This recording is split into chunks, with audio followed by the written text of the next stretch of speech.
you have money, everybody's rich. Yeah. Number one, when you go there, all you're going to be doing is working. How does it feel being in Ethiopia for the second time? Here, the church is everyday life. Your living status is better in US. So before now, I've been living with my family. Before this time. So you can make your food by yourself. We need to be able to sacrifice anything.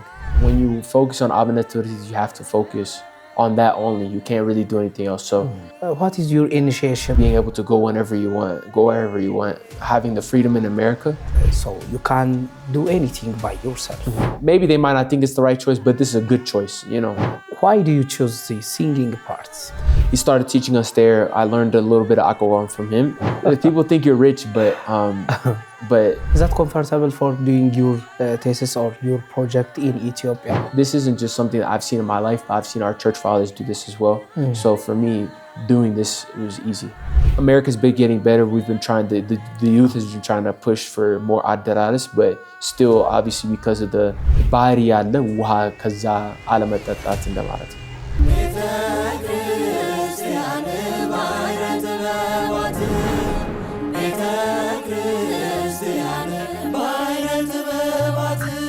Please introduce yourself.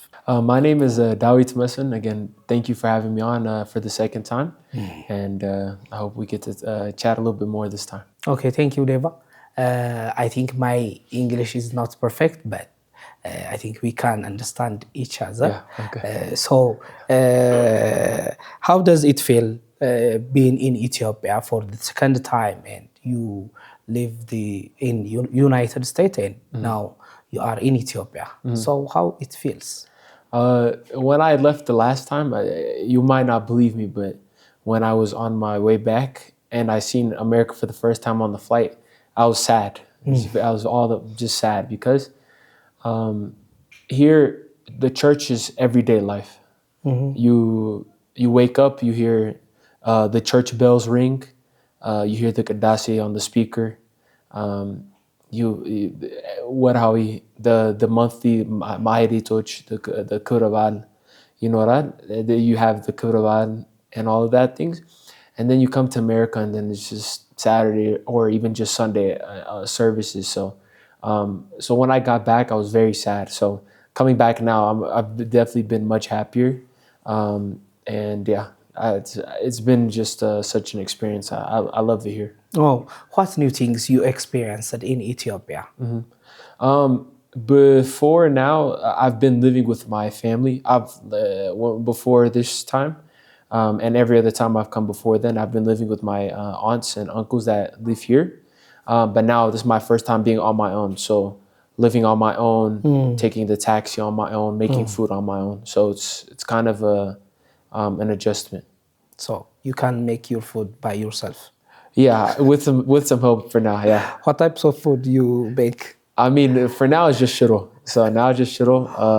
I'll make shai sometimes and then buy dapple from the store. But once we get the shiro handled, then we'll move on to some herbs way misir and yeah, we'll get to that. Yeah. It's better. Yeah. So Deva, what grade level are you in now? And what does you aspire for the future? Yeah, I was in my 4th year of school, and in terms of the worldly schooling, I want to be a software engineer. That's what I'm taking in class right now. So with the software engineering, my hope is, we'll see. People are trying to get me to stay in America, but I really want to live here and serve here, teach here, but in the church, but also be able to work online, so I don't have to depend on church for a job, because I want to serve the church for free. So hopefully I can get an online job that I can work from here and continue to serve the church and serve and teach the youth freely. Yeah. Is that comfortable for doing your thesis or your project in Ethiopia? I would say not now. While but when you're in the traditional church schooling, it's not easy to do those things because you have to completely focus on Abnet. It's not something that you could do along with something else. You have to focus all your energy on that. But I feel like once you finish that and you go on to serving as a marigeta or teaching as a member, the free time that you're not doing that, since you don't have anything to study, you would be able to work. I don't think that would be much of a problem. What is your initiation for marigeta? I think America is a land of opportunity and a great land. So you can do anything by yourself. So what is the inspiration? Where do you get that? Yeah. So in America, it's funny, you say it's the land of opportunity and you can do everything there, right? But there's a lack of servants. So there are a lack of marigitoch. There's not many marigitoch. Even with kainat and diakonat, there's not a lot of servants. So especially with the Maharit side was very empty. Maharit is very empty. And you didn't have anybody to serve. So at first I didn't like it at all. I wanted to just and then after that the previous Asadadari Marigita Member Abbai, he pushed us into going into Maharit, and then after we see it a little bit, we first just started off, learning how to do Adragagad, learning how to hit Maharit Kawiro, warabs, saying warabs, and doing Zima Yazar. And then after that, slowly, that was not getting enough for me. I wanted to be able to learn how to do Maharit on my own, because you don't know, you can't always depend on somebody to be there. Marigita bitafa, if they're not there, you need to learn how to do it on your own. So at that time, we had a new Asadada Haile Mariam, who's one of the big inspirations in my life. And he started teaching us. He was a Debre Livanos. He learned the Akwam at Debre Livanos. So he started teaching us there. I learned a little bit of Akwam from him. And Yenta Takri Sirak at the time as well. He moved to America, so he became a big inspiration for all of us because he started coming to all the different churches in America, started serving. So when we seen him, and with our Asadadari, we started fully focusing on actual studying Akwam. And then I moved to Boston for school. And then when I moved to Boston, Member Yarid, or the Marigita at that Devr, he was a Gondar Ba'ata member. And because of him, that's when I fully decided I wanted to be a Ba'ata member. And then transfer my Akwam from Takli to Gondar. And then from there, it's just been growing ever since. So you want to be a member. So you decided to go in the Ba'ata and Lamas Maskar. Well, so Dawit, how has your family influenced on your life? I think they are not willing by your travel in Ethiopia. Why? My family has the big influence has been on both. It's been on the school and the church as well. As we talked about in our last interview, my parents, because we don't know what church is at first, they're the ones that have to take you to church for the first time, right? And then even when I wanted to become a deacon and the church said no, my mom pushed and she talked to the leaders of the church, and they said, like, let him be a deacon. And because of my mom's pushing was when I became a deacon. I wouldn't have been able to become a diakon without her. So then with her pushing, my dad taking us to church every week, that's how we were able to, how I was able to be strong in the church. And it isn't just about going to church. You need to live a spiritual life at home as well. So my mom and my dad taught me that as well. They taught me how to live a spiritual life outside of prayer life. How are you supposed to act? How are you supposed to hold yourself as a person? My parents both showed me that. And with the school side of things, my dad had a big influence on that. He took us to school every day, tired. He came back work late at night, and he woke up very early to take us to school. When we were in the car, he would make us read books, and he pushed us to be always 2 or 3 grade levels ahead of what we were learning. So then after that, like, because of his pushing, I was able to get into a good school. My parents now, you know, I'll be honest, I didn't finish the university because my love for this was too big, and I decided I was going to stop that for a little bit just to come here and learn. And that obviously would make my parents upset because they, you know, they put a lot of work into making sure that I would be and to making sure I'd be successful in the worldly life. But I always try to tell them that, you know, I will go back to that. But this also is important because that the worldly life will pass, and then what happened in the next life, that's what I need to focus on right now. Well, I think your favorite thing in the church is, I think, in the singing. So what is why do you choose the singing parts? I think for me, Maharit it's not just it's not just about being happy or for dumkats for me. For me, it's about the actual knowledge. There's a lot of very interesting things about Akawam, and especially now I've seen it going through the process of trying to be going into Bata.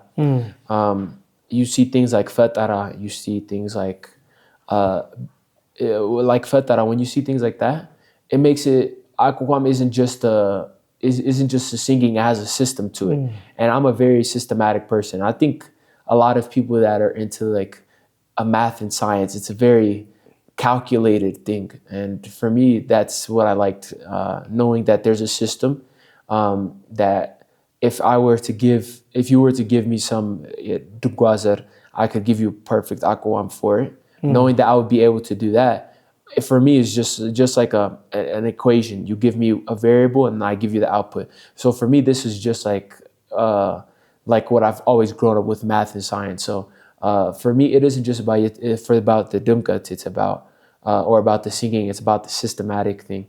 And then also when I've seen it with Akawam, for me, it increased my spiritual life a lot more, because when you focus on Alex Jabir, you're understanding a lot more things.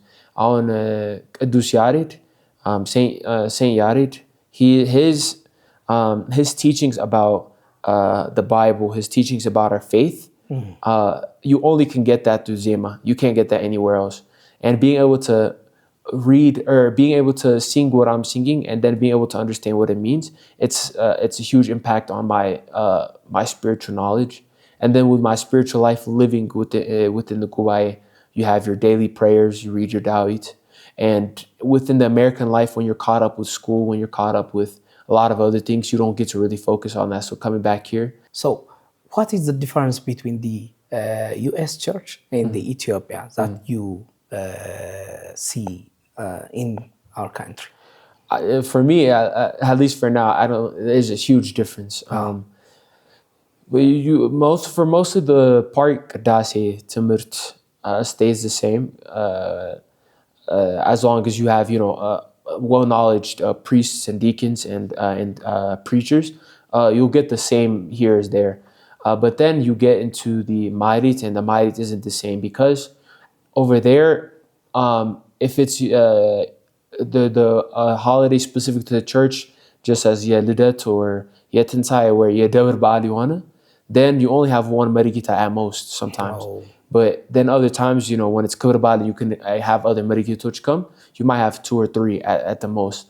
So here you have, at one church, you might have the smallest you have is 10. And then outside of that, when Kurbali comes, you could have up to 100, as we've seen with Shurombida's Gabriel, Hamadi Gabriel. You can have up to 100 Aquamamera. So it's a huge difference. The Mairi to Badumkat.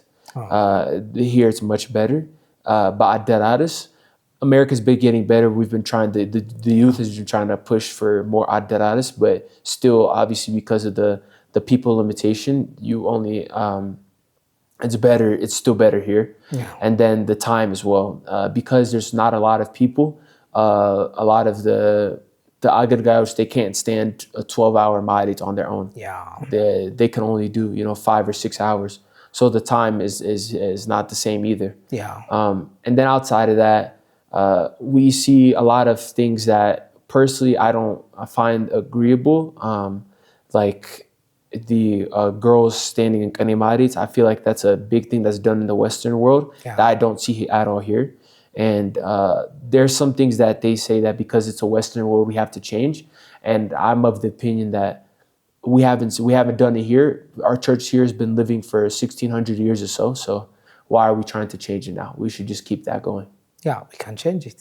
Yeah, I don't think we should. Like, why? I don't think so. We should, because our church has lived for 1,600 years without changing, and it's still here now. But then when we start to change things, who knows what will happen? There's obviously our church has been living because we've learned from our fathers and don't change it. Our fathers will teach us something, and then we teach the next generation what our fathers taught us. When you don't change things, that's how you keep the original faith of Christ.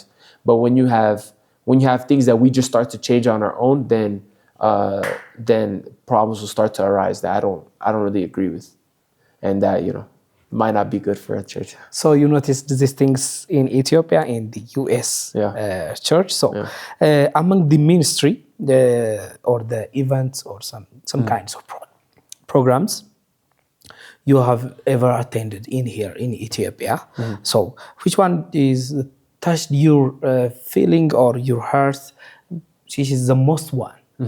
In terms of outside of church events, I haven't been to any. The only events I attend are ጥበባት, especially now that I've been trying to focus on my schooling. I don't really have a lot of time to go out to different events.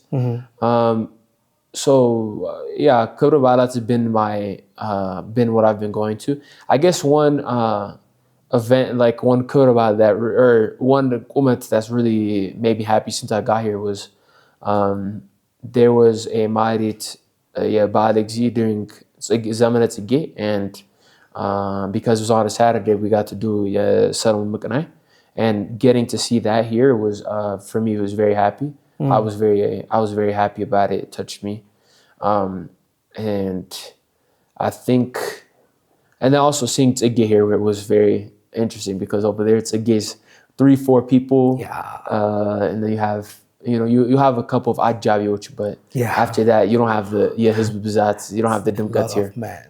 Many people in the church. So it was much better here, and seeing that here made me happy as well. It's the most one. So I think what is important lesson learned from the church father, or from the whole as a whole in Ethiopia church father? I think the important thing is that we need to be able to sacrifice anything. We need to be able to sacrifice anything. The Christ says in the Bible that we need to be able to carry our cross, and that we need to struggle for our salvation. And that means that Christianity doesn't come easy. For me, that might not be the same for everybody, but for me, that means that having the joys of being in America, having the joys of eating whatever food you want, being able to go whenever you want, go wherever you want, having the freedom in America, for me, that was living life too easy as a Christian. And for me, I feel like the struggle is important. People struggle for everything. When you go to school, when you go to worldly school, ዘመናዊ ትምህርት ቤት, you have to struggle there too. You struggle to pay bills, you struggle to do homework. So the question is, what type of struggle do you want to do? For me, ዘመናዊ ትምህርት ቤት struggle is important, but for me, this struggle is much more important. So I'm able and have done, willing to leave everything I know, leave my family, leave my friends, come here and accept living a lower quality life, struggling with food, struggling with, restroom, struggling with struggling with the language, struggling, having to worry about getting robbed. These all things were easy for me. I was able to, for me, this sacrifice was easy in order for me to learn what I need to learn and live the life that I need to live spiritually, right? So I think that the biggest lesson that I learned is that sacrifice is important. And this is just something I see in my life. Every member has gone through this. Every spiritual teacher we've seen, they've sacrificed, they've left their family. Yeah. They went into gubaኤት and they starved. You know, they've had to wrestle with dogs. Some of them got bitten. Some of them had to. Some of them died from sickness, and they've done all this sacrifice in order to learn about our church father and church and learn about the faith that Christ has passed on to us. So this isn't just something that I've seen in my life, but I've seen our church fathers do this as well. So for me, doing this, it was easy. Oh. I think there is a lot of challenges in your life, especially in Ethiopia, to take these types of ትምህርት or education in Ethiopia. So what kinds of challenges in your life you take in Ethiopia? What kinds of challenges? So I think the biggest ones, so for me, like I said, when you focus on Andነት, you have to focus on that only. You can't really do anything else. So financially, I've had to be smart with how much money I have. You know, a lot of people think you come from America, think you're rich, but this is my question also. Yeah. People think you're rich, but I was a student, so I didn't have a you know, a job that like I didn't have a career. So I have to. And then because I'm not working as well right now, I have to be very smart with my money. Wow. And in America, you know, people like to spend money. People like to eat good food. But, you know, I've had to, for example, like cut out meals so I could save money. Another challenge, there's a couple more. Like the restroom was a challenge at first. Yeah. We're used to that thing. Yeah. So we're used to toilets. We're used to ሳህን ሽንት ቤት. We're used to that.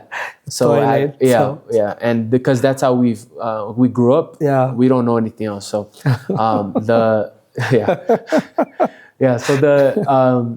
but having to get used to the restroom situation here was a bit of a challenge, but I think we're good now. I think we're okay now.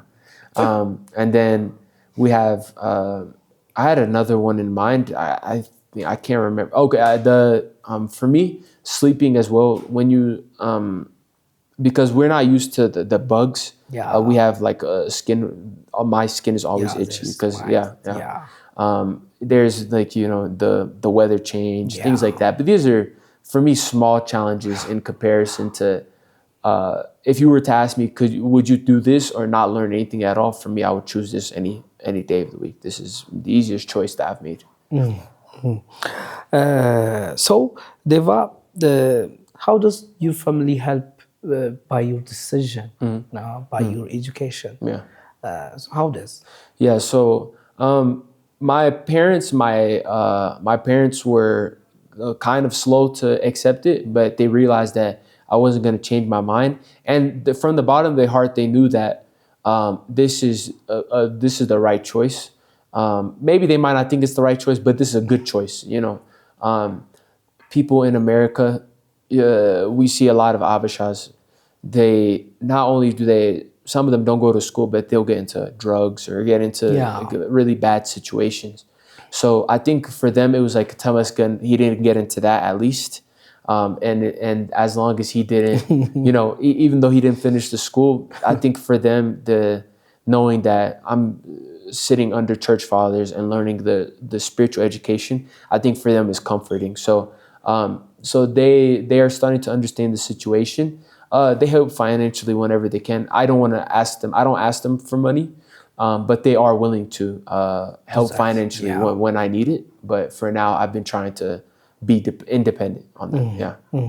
Well, so my last question. Do you have any final message for the youth in Ethiopia and in the US? So I think you pay a lot of things in your life.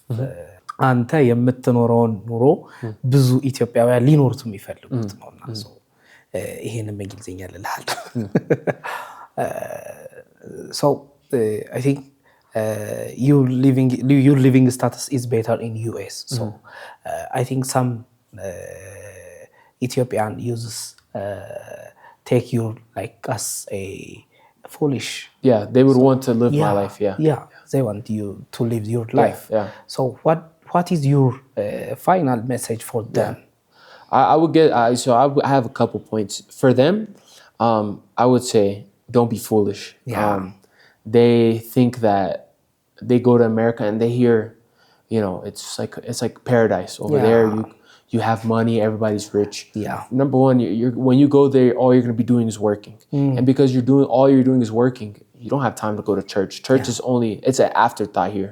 When really church should be our priority. Serving God should be our priority. Yeah. But over there, it's an afterthought. It's something that you do secondary after you pay your bills, take care of your family. So I would say don't be foolish. It's like having an ocean of water and going to a sink and getting water. Like ባህር ያለ ውሃ ከዛ አለመጠጣት እንደማለት ነው. And I think you have so many መምህራን here. You have so many churches here. Yeah. There's so much service being given, and I think it's important to not to forget that and to be grateful for that. And then I would say for the American kids, don't be scared to come here. A lot of, I feel like a lot of people will be scared, either missing out on school or missing or the living standards, being afraid here. But I would say don't be afraid. I would say, I would say don't interrupt your school, but I would recommend, especially for people that finish their high school before they enter university, to come here for a couple years and learn.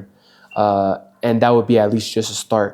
And for the other kids that are really young, I would say start your education early, because once you start your education earlier, then you wouldn't even have to come to Ethiopia for as long. You would be able to learn a lot of it there.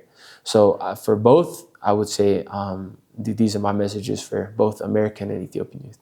Thank you, Dad. Yeah. I think you are a figure for our people, for US people, also for the whole users in Ethiopia. So thank you to give me your time. I think this is my last message or my last gratitude for you. All right. Thank you for having me on. Thank you. Thank you.